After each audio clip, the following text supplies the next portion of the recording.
Hey folks, Travis here from Thorium Sailing aboard my vessel Panda Paws. I happened to be working from home today and wanted to come outside for, just to feel a little bit of the sunshine. And figured I'd just do a real quick video of a couple features on the boat that I kind of enjoy. I've been setting up over the last couple of years to, I don't know, just make sailing more convenient, make it more fun, enjoy my time on the water, pretend that I'm back on a big boat. Back in the day, I used to live aboard a Cal 28 for 3 years, followed by a Tartan 37 that I cruised on in the Western Pacific before moving back stateside, at which point I got a series, actually two, an Aquarius 23 and then the later model Balboa 23 that I enjoyed. But it was when I sold my pickup truck that I used to tow the Balboa with that I knew I still wanted to sail, but I needed something just a little bit smaller that my Ford Escape at the time could tow.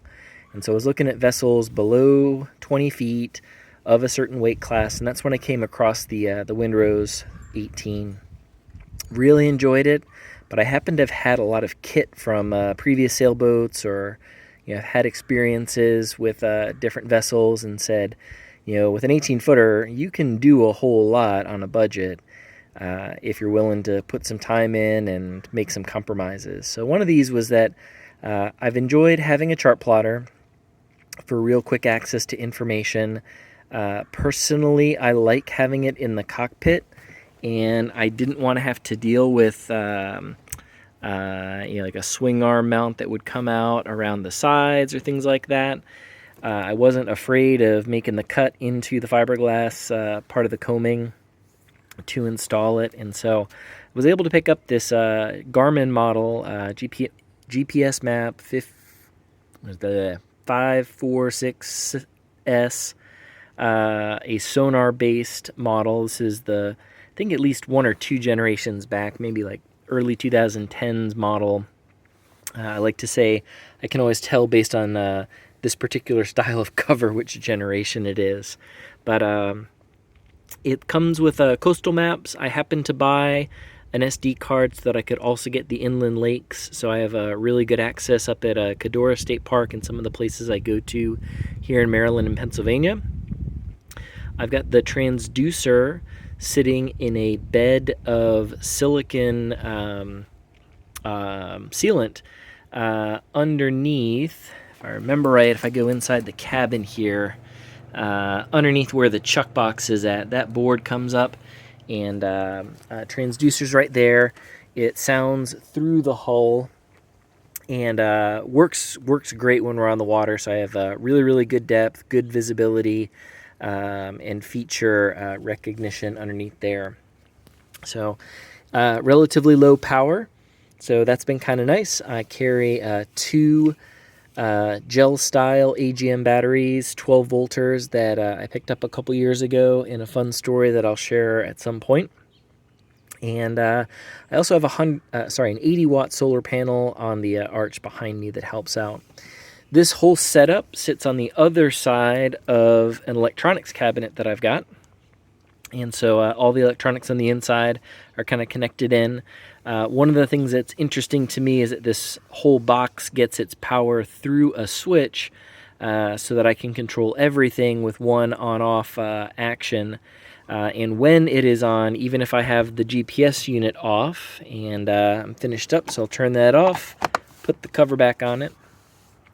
Right here, I've got a digital voltmeter hooked up to the battery so that I can tell outside the boat what the voltage is, and it does give me like a little indicator. I don't really use that much. What's funny is that here I've got a set of USB ports so I can charge cell phone and stuff when I'm out here. It also has a voltmeter associated with it. A level gauge so I can tell heel when I'm sailing, and then another little add-on I had from a couple boats in the past, and I'll be honest, I'm not really enamored with it when it comes down to it, is this Cobra Bluetooth handset. It is a marine grade handset, so it's waterproof. You can let it get rained on, soaked on. It's got noise canceling capability. The thing about it, though, is that it's just not normal to use this as, say, your cell phone microphone. The intent is that you tie this to your phone. This stays out in the cockpit. Your phone stays inside, and that way you're not worrying about getting your phone wet. But it doesn't have text capability, although I'm guessing maybe it could do something like an OK Google option or something like that. But anyways, its power port is right there. It also has some connections. I installed it, but I didn't do much else with it. Over on the port side here is something that is a spring project that I worked on a little bit last year. Back in the day, I happened to pick up this JRC radar. I got it at a secondhand store down in Florida, if I remember correctly. Installed it on my tartan along with the radome. And let me lean back here. So the nice part about that, it's a 16-inch radome, so it's one of the smaller models. I happen to have it. A buddy of mine, Ken St. Cyr over at What's Ken Making, happens to be an electronics guru. I love him like a brother, and he tore this apart, replaced some capacitors, did the troubleshooting work, and got the thing running again. And so we had it running in his basement. I brought it back. I got the unit installed, but I haven't gotten it wired in yet. So I've not yet gotten to try it out while I'm underway. And I think I should be able to get to that this year. Yeah, just to see. On an 18-foot sailboat, you don't need it. You don't need it on the lake or any of that kind of stuff. But I can appreciate that I already had the equipment. It was a fun little project to get going. And if it comes down to it, and I really did need it, well, then guess what? It's already there, and may as well take advantage of it. So the as I come around, and I think I've got a video that covers some more of the stuff on the interior, so I won't go through too much right now. As I said, behind the bulkhead here is a box that I made out of some plywood and some other scrap soft cuttings, just to house a lot of the electronic stuff. I've got a Uniden VHF radio that ties up to an antenna on the radar arch. I've got the handheld mic there for that Bluetooth unit. The Unidens here. I've got this Pile marine radio that I use with the Bluetooth connection so that I can listen to some tunes while I'm underway, whether it is my cell phone or I've got a little tablet in here as well. I've got one set of power plugs there. And then I had mentioned in a previous video, I think I can scan up here pretty quick. So on top of the mast back there, you can see I've got my my Windex that happens to also be a VHF antenna mount. I've got a lightning arrestor, and then it looks like it's just above the solar panel is the mount for an older weather unit that I had. This guy here that mounts up in there, and you can get a nice wind measurement. This is it Accurate? Yeah, Accurate unit is what it wirelessly communicates to.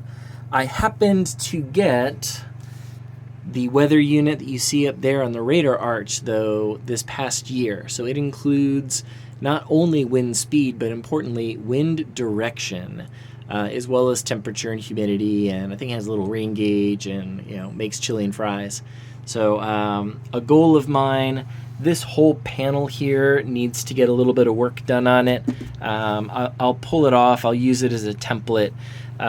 This unit will come out more than likely because the new one is more of a landscape mode, and that'll also give me a little bit of room up top to put some things in. So yeah, a couple little fun projects to work on through the spring. None of them are dire, as I like to say on the weather station. It's a nice to have. I've got the unit in the house right now because our other units are all just exterior temperature, but not actual weather information. and yeah, just fun little things. So hope everyone has a great day. Hope you're looking forward to your own sailing seasons, and if you're like me, hopefully a 10-minute video about a trailerable sailboat was a great way to spend your time. Look forward to sharing more with you as 2023's sailing season progresses. Out from Sailing Vessel Panda Paws.